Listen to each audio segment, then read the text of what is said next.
18 आप देख रहे हैं। मैं हूं आपके साथ में मनदीप। 4 बजे की 4 बड़ी खबरों में आप सभी का बहुत स्वागत है। सबसे पहले मिल्कीपुर उपचुनाव की बात करेंगे, जहां पर दोपहर 3 बजे तक 57% मतदान हुआ है। दूसरी खबर आपको बताएंगे महाकुंभ से जुड़ी हुई, जहां पर प्रधानमंत्री नरेंद्र मोदी ने आज आस्था की डुबकी लगाई है। वहीं आज 38 करोड़ से ज्यादा श्रद्धालुओं ने गंगा में स्नान अभी तक कर चुके हैं। और चौथी बड़ी खबर है दिल्ली मतदान से जुड़ी हुई, जहां पर कई जगहों पर वोटिंग तेजी से चल रही है, तो कई जगहों पर पोलिंग बूथ पर सन्नाटा पसरा हुआ है। सुबह 7 बजे से दिल्ली में वोटिंग चल रही है और 4 तस्वीरें हम आपको दिखा रहे हैं। आज की 4 बड़ी खबर।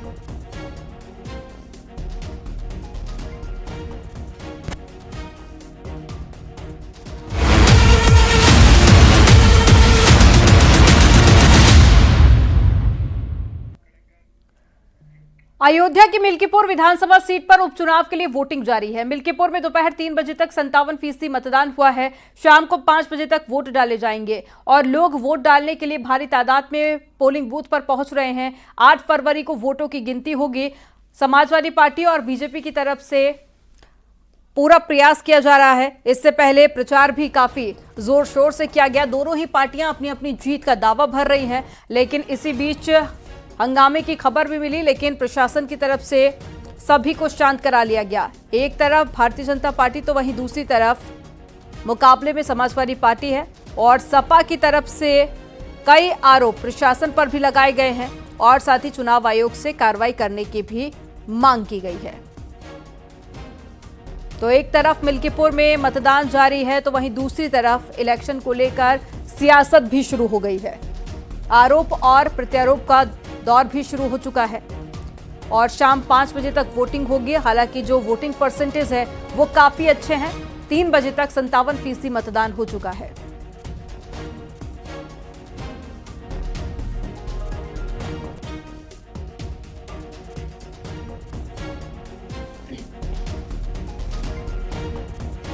अयोध्या के मिल्कीपुर उपचुनाव में सपा प्रत्याशी अजीत प्रसाद ने बीजेपी एजेंट को धमकी दी है। कहा है कि 5 सेकंड में ठीक हो जाओगे। सोशल मीडिया पर वायरल वीडियो, काफी ज्यादा ये वीडियो वायरल हो रहा है और मिल्कीपुर के घाटमपुर मतदान केंद्र का ये वीडियो बताया जा रहा है।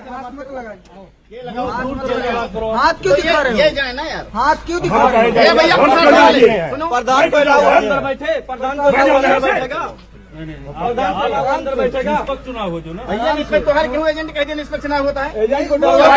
मिल्कीपुर उपचुनाव में सपा कैंडिडेट अजीत प्रसाद ने बीजेपी एजेंट को धमकी दी और ये धमकी भरा वीडियो सोशल मीडिया पर काफी वायरल हो रहा है और कहा गया है कि 5 सेकंड में ठीक हो जाओगे। अब सोशल मीडिया पर यह वीडियो काफी वायरल हो रहा है और मिल्कीपुर के घाटमपुर मतदान पोलिंग बूथ का ये वीडियो बताया जा रहा है। इसको जहां वोट डाल तुम्हें दिक्कत है नहीं मत करो, ठीक? ये पूरा अपने औकात तुम भूल गया बाटे, हमारा औकात क्या हुआ? 5 सेकंड के अंदर ठीक हो जाओगे। आराम से रहो। हाथ मत लगाओ, ये लगाओ, हाथ क्यों दिखा रहे हो? ये जाए ना यार, हाथ क्यों दिखा रहे हो? भैया प्रधान अंदर बैठे, प्रधान बैठेगा, अंदर बैठेगा। चुनाव हो जो ना भैया, निष्पक्ष क्यों एजेंट कहते हैं? निष्पक्ष चुनाव होता है। क्यों नहीं बोलता है? आपको अलाउ किया अंदर बैठने के लिए, आप क्यों बैठे अंदर? आप अंदर क्यों बैठे हो? भाषा सही है, भाषा सही है, भाषा सही है, सही है। कहाँ जाओ आप यार? ईमानदारी चुनाव हो जो, ईमानदारी से एकदम एजेंट बनाए हो। एजेंट के क्षेत्र के जिसको जहाँ वोट डालना है वो डाला था, जिसको जहाँ वोट डालना है डालने दो। किसी को रोको नहीं, बता दे रहा हूँ। बटन दबा देते हैं। गलत बात, गलत बता दो।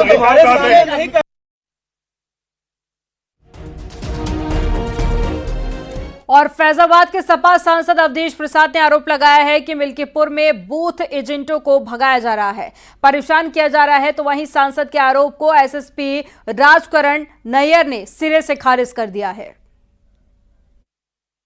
ऐसा है, लगभग 2 दर्जन से ज़्यादा 2 दर्जन से ज़्यादा बूथों पर एजेंटों को भगाने का, फर्जी मतदान कराने का, मशीनें बंद होने का, ये मैंने शिकायत यहाँ के पर्यवेक्षक को और अपने नेता को भी देखिए, बहुत स्पष्ट रूप से बताना चाहेंगे, पुलिस के द्वारा किसी भी बूथ पे किसी भी मतदाता का आई कार्ड चेक नहीं किया जा रहा है। एक फोटो जो मेरे संज्ञान में आई है जिसमें कहा जा रहा है कि मतदाता का आई कार्ड चेक किया जा रहा है, वह बिल्कुल गलत तथ्य लिखे हुए हैं। जिस व्यक्ति के बाद से उस फोटो में जो व्यक्ति दिखाई दे रहा है वह किसी एक प्रत्याशी का बूथ एजेंट है, और वहीं जो शिकायत मिल रही है जिसमें कहा जा रहा है कि किसी एक पर्टिकुलर राजनीतिक दल के बूथ एजेंट को वहाँ पे समस्या हो रही है, उन बूथों पर जा करके जो भी वहाँ के सभी बूथ एजेंट हैं सबका पहचान पत्र चेक करके सबसे पूछ करके कि उन्हें कोई समस्या तो नहीं है, उसी दौरान ली गई एक फोटो को भ्रामक तथ्यों के साथ दिया गया। अयोध्या के मिल्कीपुर विधानसभा उपचुनाव पर सपा सांसद अफजाल अंसारी ने कहा है कि मिल्कीपुर में शासन तंत्र का दुरुपयोग हो रहा है।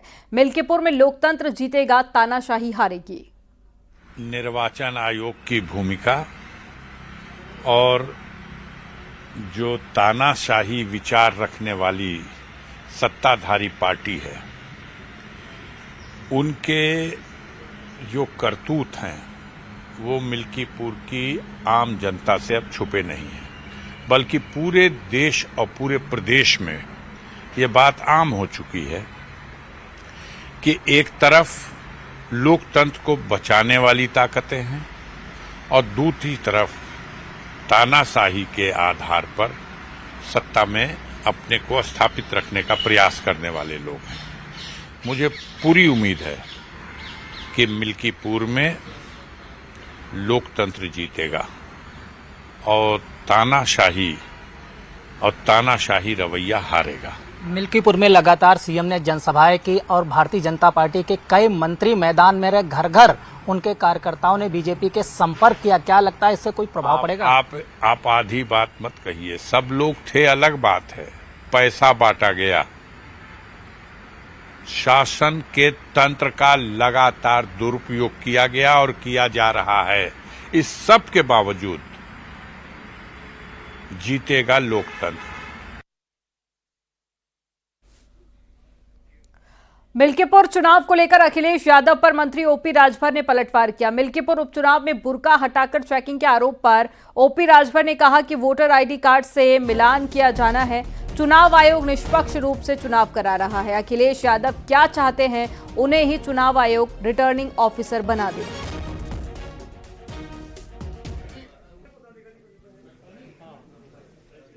हमारे साथ बात करने के लिए उत्तर प्रदेश सरकार के कैबिनेट मंत्री ओमकार राजभर जी हैं। राजभर जी, जिस तरीके से अखिलेश यादव ने कहा है कि मिल्कीपुर में बुर्का हटा के पुलिस चेकिंग कर रही है, उन्होंने एक वीडियो भी शेयर किया है, उस पर उन्होंने फर्जी वोट पढ़ने की एक दावा किया है कि एक लड़का खुद स्वीकार कर रहा है कि फर्जी वोट पड़ा है। बुर्का हटा के उनको चेकिंग करने में आपत्ति है अखिलेश यादव? देखिए, दोनों बात अखिलेश जी कह रहे हैं। चुनाव आयोग चुनाव करा रहा है, सरकार उनका सहयोग कर रही है। निष्पक्ष चुनाव कराने के लिए चुनाव आयोग कटिबद्ध है, हम लोग भी कटिबद्ध हैं, सरकार भी। और उनके आरोप निराधार हैं, वो हताशा और निराशा बोल रहे हैं। वो जान रहे हैं कि हम लोग चुनाव जीतने वाले नहीं हैं, इस नाते इस तरह के बयानबाजी दे रहे हैं। बुर्का हटा के चेकिंग करने में क्या आपत्ति है अखिलेश यादव जी? अगर पुलिस का अखिलेश जी से पूछिए ना, कि हमसे पूछ रहे हैं। अखिलेश जी से पूछिएगा, जब परिचय पत्र दिया जाता है तो परिचय पत्र का मिलान होता है, तो उसमें क्या दिक्कत है उनको? अब उन्हीं को रिटर्निंग अफसर बना दिया जाए, और यदि वो चाहते हैं तो।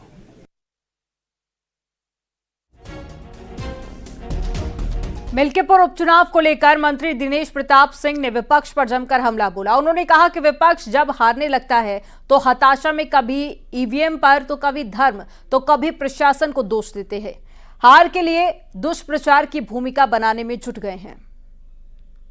देशवासी इस बात को भली बात जानते हैं कि जब ये दल हारने लग जाते हैं तो कभी ईवीएम को दोष देंगे, कभी प्रशासन को दोष देंगे, कभी दरोगा को दोष देंगे, तो कभी सरकारों को दोष देंगे, तो कभी धर्म को दोष देंगे, तो कभी जाति को दोष देंगे। इसके अलावा इनको अपनी सेवा पे तो भरोसा रहा नहीं और सेवा के आधार पे इनको वोट भी नहीं मिलता है। तो मैं समझता हूं कि अब ये हताशा में जो आरोप प्रत्यारोप लगा रहे हैं, उन्हें महसूस हो रहा है कि मैं हार रहा हूं और हारने के बाद मुझे क्या दुष्प्रचार करना है, उसी की भूमिका बनाने का प्रयास कर रहे हैं बस।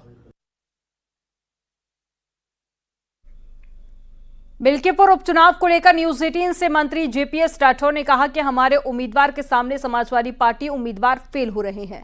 समाजवादी पार्टी ने बाहर से लोगों को बुलाया था जो पकड़ में आ रहे हैं।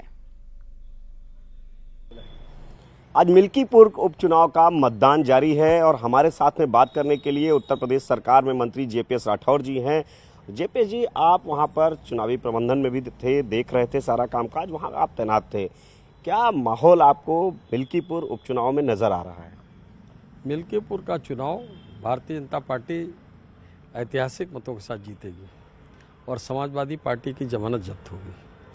जिस तरीके से एक चुनाव की रचना बनाई गई है और भारतीय जनता पार्टी ने राष्ट्रवाद के नाम पर चुनाव ये लड़ा है और ये चुनाव राष्ट्रवाद बनाम परिवारवाद था, तो इसको हम बनाने में सफल रहे और राष्ट्रवाद की पिच पर मजबूर कर दिया उनको खेलने के लिए। तो वो परिवारवाद को लेकर चले और अजीत प्रसाद जो है हमारे चंद्रभान पासवान की गुगली नहीं झेल पाए और क्लीन बोल्ड हैं, बस निर्णय आना बाकी है। अच्छा सर, लेकिन अखिलेश यादव लगातार ट्वीट कर रहे हैं, समाजवादी पार्टी के ट्विटर हैंडल से ट्वीट किया जा रहा है कि वहां पर भय उत्पन्न किया जा रहा है, प्रशासनिक मशीनरी का दुरुपयोग किया जा रहा है। अखिलेश यादव का सीधे तौर पर ट्वीट आया है। ऐसा है कि इन्होंने एक योजना बनाई थी कि बाहर से बहुत से लोग बुलाकर और उनसे मतदान कराने के लिए, तो बहुत से लोग पहुंचे तो वहां पर उसकी चेकिंग हो रही है कि कौन यहाँ का रहने वाला है, कौन बाहर का रहने वाला है, तो उसमें ये लोग पकड़ में आ रहे हैं। बहुत से ऐसे समाजवादी पार्टी के कार्यकर्ता यूट्यूबर बन के वहाँ पर घूम रहे हैं, पिछले काफ़ी समय से वहाँ पर घूम रहे थे, तो इनको भी प्रशासन ने वहाँ पर चिन्हित करके खदेड़ने का काम किया है